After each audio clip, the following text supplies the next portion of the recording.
மயிலாடுதுறையில் தீர்த்தவாரி அன்று லட்சக்கணக்கான பக்தர்கள் நீராடும் புகழ்பெற்ற காவிரி துலாக்கட்ட பகுதியில் பக்கவாட்டு சுவர் இடிந்து விழுந்து சாலை இரண்டாக பிளந்துள்ளது.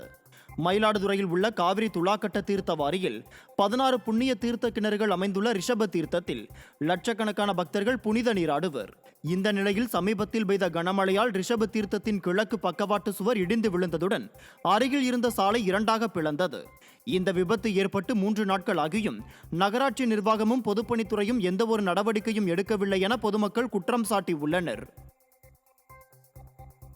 திருப்பூர் மாநகரில் 10க்கும் மேற்பட்ட மீன் இறைச்சி விற்பனை கடைகளில் உணவு பாதுகாப்புத்துறை அதிகாரிகள் திடீர் சோதனை மேற்கொண்டனர். திருப்பூர் மாநகரில் கெட்டுப்போன மீன்கள் விற்கப்படுவதாக வந்த புகாரை அடுத்து போயம்பாளையம், அம்மன் நகர் உள்ளிட்ட 10க்கும் மேற்பட்ட மீன் இறைச்சி விற்பனை கடைகளில் உணவு பாதுகாப்புத்துறை அதிகாரிகள் சோதனை மேற்கொண்டனர்.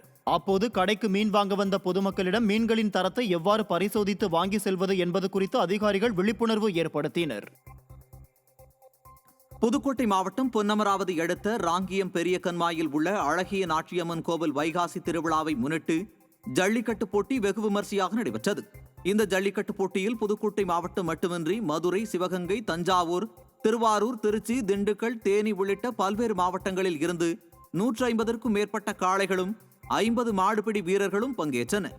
சீறி பாய்ந்த காளைகளை 2000த்திற்கும் மேற்பட்ட பொதுமக்கள் கண்டு ரசித்தனர். சின்ன கண்ணுக்குட்டிக்கு எத்தனை பேர்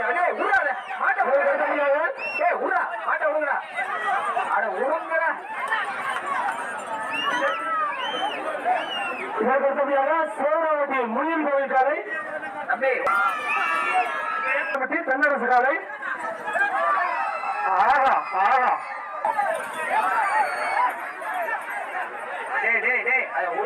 காலை, பந்தங்குட்டி. கள்ளக்குறிச்சி மாவட்டம் உளுந்தூர்பேட்டையில் முன்னால் சென்ற சிமெண்ட் லாரி மீது ஆம்னி பேருந்து மோதிய விபத்தில் 5 பேர் படுகாயமடைந்தனர்.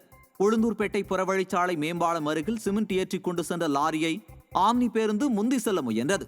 அப்போது லாரி ஓட்டுநர் திடீரென பிரேக் பிடித்ததால் லாரி மீது ஆம்னி பேருந்து மோதி விபத்துக்குள்ளானது. இதில் ஓட்டுநர் உட்பட 5 பேர் படுகாயமடைந்தனர். இந்த விபத்தால் சென்னை திருச்சி தேசிய நெடுஞ்சாலையில் போக்குவரத்து பாதிக்கப்பட்டு வாகன ஓட்டிகள் அவதிக்குள்ளாகினர். காஞ்சிபுரம் மாவட்டம் சுங்குவாச்சத்திரம் அருகே சொகுசு பேருந்து சாலை ஓர பள்ளத்தில் விழுந்து 10க்கும் மேற்பட்டோர் படுகாயமடைந்தனர். கர்நாடகா மாநிலம் பெங்களூருவில் இருந்து 30க்கும் மேற்பட்ட பயணிகளை ஏற்றுக்கொண்டு சொகுசு பேருந்து ஒன்று சென்னை நோக்கி வந்து கொண்டிருந்தது. அப்போது சந்தவேலூர் ஊராட்சியில் உள்ள சேந்தமங்கலம் என்ற இடத்தில் ஓட்டுநரின் கட்டுப்பாட்டை இழந்த பேருந்து சாலை ஓர பள்ளத்தில் மோதி விபத்துக்குள்ளானது. இதில் 10க்கும் மேற்பட்டோர் படுகாயமடைந்தனர். இச்சம்பவம் குறித்து போலீசார் மேற்கொண்ட விசாரணையில் ஓட்டுநர் அதிவேகமாக பேருந்தை இயக்கியதுதான் விபத்திற்கு காரணம் என்பது தெரியவந்தது. கோயில் திருவிழா மற்றும் முகூர்த்த நாளையொட்டி புதுக்கோட்டை மலர் சந்தையில் பூக்களின் விலை திடீரென உயர்ந்துள்ளது. மல்லிகைப்பூ 1 கிலோ 1000 ரூபாய்க்கும், முல்லைப்பூ 800 ரூபாய்க்கும், செவந்திப்பூ 250 ரூபாய்க்கும், பிச்சிப்பூ 200 ரூபாய்க்கும் விற்பனை செய்யப்படுகிறது. கடந்த சில நாட்களாக லேசான மழை பெய்து வருவதால் பூக்களின் விளைச்சல் குறைந்து விலை உயர்ந்துள்ளதாக வியாபாரிகள் தெரிவித்துள்ளனர். முகூர்த்த நாளையொட்டி மதுரை மாட்டுத்தாவணி மலர்ச்சந்தையில் பூக்களின் விலை உயர்ந்துள்ளது. கனமழை காரணமாக மலர்ச்சந்தைக்கு பூக்கள் வரத்து கணிசமாக குறைந்துள்ளது. முகூர்த்த நாள் மற்றும் வைகாசி பிரம்மோற்சவ விழாவையொட்டி பூக்களை வாங்க வியாபாரிகள் மற்றும் பொதுமக்கள் ஆர்வம் காட்டினர். இதனால் கடந்த வாரம் 200 ரூபாய்க்கு விற்கப்பட்ட 1 கிலோ மல்லிகைப்பூ 800 ரூபாய்க்கு விற்கப்படுகிறது. இதேபோன்று செவ்வந்தியின் விலை 250 ரூபாயாகவும், அரளிப்பூ 300 ரூபாயாகவும், முல்லைப்பூ 350 ரூபாயாகவும் உயர்ந்துள்ளது. தருமபுரியில் கந்துவட்டி கொடுமையால் திமுக தொண்டரணி மாவட்ட அமைப்பாளர் நகை உரிமையாளரை தாக்கிய சம்பவம் பெரும் பரபரப்பை ஏற்படுத்தியுள்ளது. தருமபுரி அடுத்த காரிமங்கலம் கடைவீதி பகுதியில் கிருஷ்ணகிரி மாவட்டம் காவேரிப்பட்டினம் பகுதியைச் சேர்ந்த பிரபு என்பவர் சொந்தமாக நகைக்கடை நடத்தி வந்துள்ளார். இவர் திமுக தொண்டரணி மாவட்ட அமைப்பாளர் ஜெயா என்பவரிடம் கடந்த 10 ஆண்டுகளுக்கும் மேலாக கொடுக்கல் வாங்கலில் இருந்து வந்துள்ளார். இந்த நிலையில் பிரபு கொடுக்க வேண்டிய பணம் அனைத்தையும் திமுக நிர்வாகி ஜெயாவிடம் கொடுத்துள்ளார். இந்த நிலையில் மேலும் 5 கோடி ரூபாய் கேட்டு தனது அடியாட்களுடன் பிரபுவை தாக்கி கொலை மிரட்டல் விடுத்துள்ளார். இதில் படுகாயமடைந்த பிரபுவை கடையில் பணியாற்றும் ஊழியர்கள் மீட்டு தருமபுரி அரசு மருத்துவக் கல்லூரி மருத்துவமனையில் சேர்த்தனர். விடியா திமுகவினரின் அராஜகத்தை அம்பலப்படுத்தும் வகையில் தாக்குதல் சம்பவத்தின் சிசிடிவி காட்சிகள் வெளியாகி பரபரப்பை ஏற்படுத்தியுள்ளது.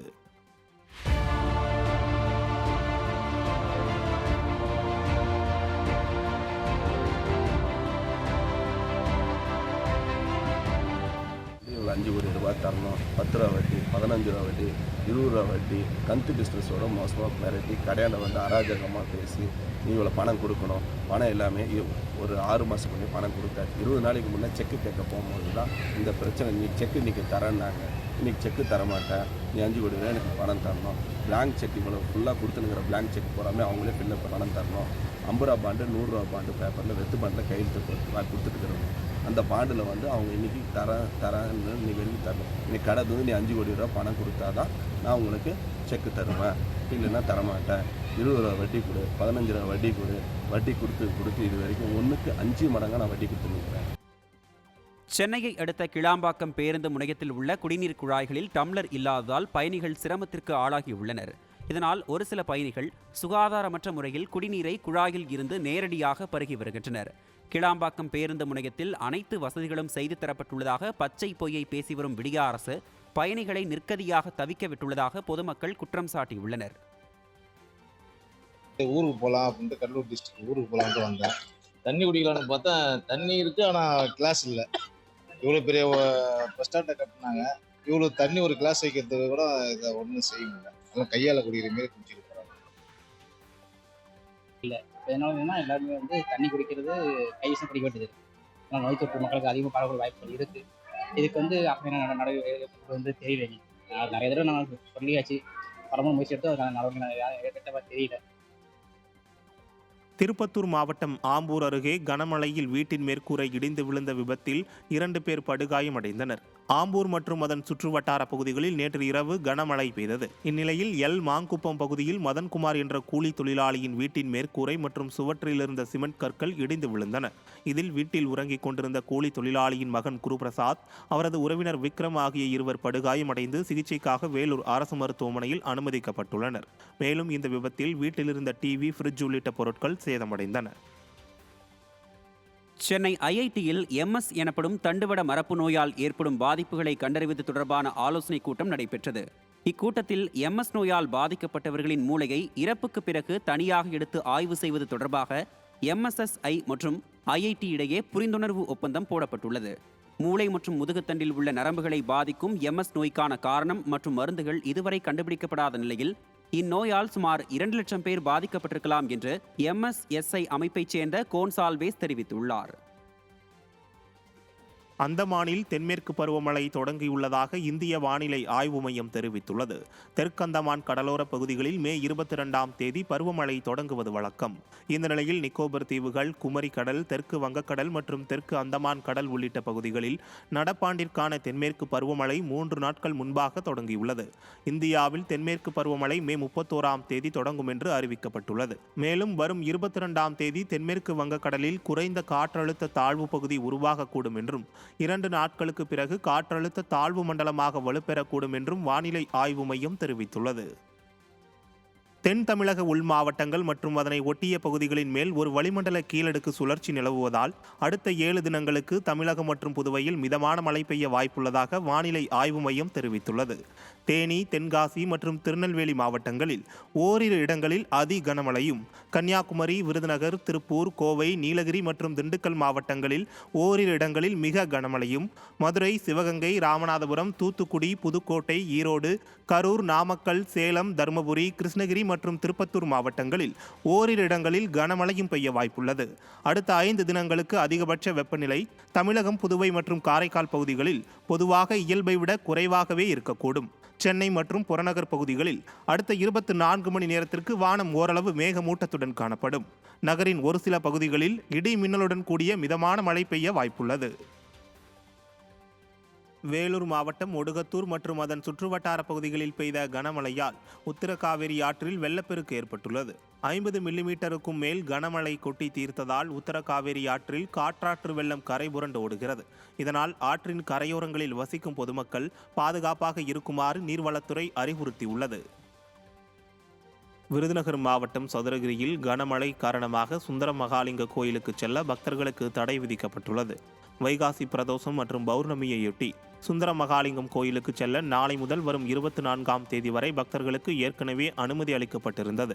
இந்த நிலையில் மேற்கு தொடர்ச்சி மலைப்பகுதிகளில் பெய்த கனமழை காரணமாக சதுரகிரி கோயிலுக்கு செல்லும் வழியில் உள்ள நீரோடைகளில் நீர்வரத்து அதிகரித்து காணப்படுகிறது.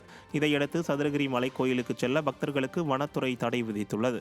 இதனால் சித்தர்கள் பூமியில் மலை ஏற முடியாமல் பக்தர்கள் ஏமாற்றம் அடைந்துள்ளனர். தேனி மாவட்டம் கும்பக்கரை அருவியில் கனமழை எச்சரிக்கையால் சுற்றுலா பயணிகள் குளிக்க தடை விதிக்கப்பட்டுள்ளது. மேற்கு தொடர்ச்சி மலைப்பகுதி மற்றும் வட்டக்கானல், வெள்ளக்கவி, பாம்பாராபுரம் உள்ளிட்ட பகுதிகளில் கனமழை பெய்து வருவதால் கும்பக்கரை அருவிக்கு நீர்வரத்து அதிகரித்துள்ளது. இந்த நிலையில் மறு உத்தரவு வரும் வரை கும்பக்கரை அருவியில் சுற்றுலா பயணிகள் குளிக்க தடை விதிக்கப்பட்டுள்ளது. தொடர்ந்து வருசநாடு மலைப்பகுதியில் உள்ள மேகமலை அருவி மற்றும் கம்பம் அருகே உள்ள சுருளி அருவியும் சுற்றுலா பயணிகளின் பாதுகாப்பு கருதி மூடப்பட்டுள்ளது. திருப்பூர் மாவட்டம் உடுமலை அருகே திருமூர்த்தி அணையில் மர்மமான முறையில் மீன்கள் செத்து மிதப்பதால் குடிநீர் ஆதாரம் பாதிக்கப்பட்டுள்ளதாக பொதுமக்கள் குற்றம் சாட்டினர். திருமூர்த்தி அணையில் ஆயிரக்கணக்கான மீன்கள் செத்து கரை ஒதுங்கியதால் மீனவர்கள் அதிர்ச்சி அடைந்தனர். மேலும் கன்றுக்குட்டி சடலம் ஒன்றும் கரை ஒதுங்கியுள்ளது.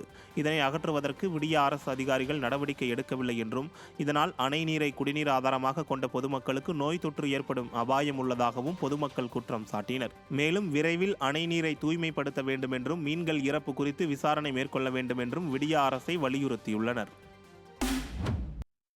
தென்காசி மாவட்டம் புளியங்குடியில் புதர்மண்டி கிடக்கும் சமுத்திர கால்வாயில் குப்பை மற்றும் இறைச்சி கழிவுகள் கொட்டப்படுவதால் நோய் தொற்று ஏற்படும் அபாயம் உள்ளதாக பகுதிவாசிகள் குற்றம் சாட்டியுள்ளனர்.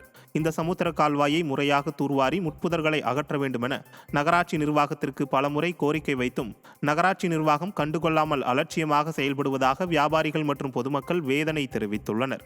எனவே புளியங்குடி நகராட்சி நிர்வாகம் உடனடியாக கால்வாயை தூர்வார நடவடிக்கை எடுக்க அப்பகுதி மக்கள் கோரிக்கை விடுத்துள்ளனர்.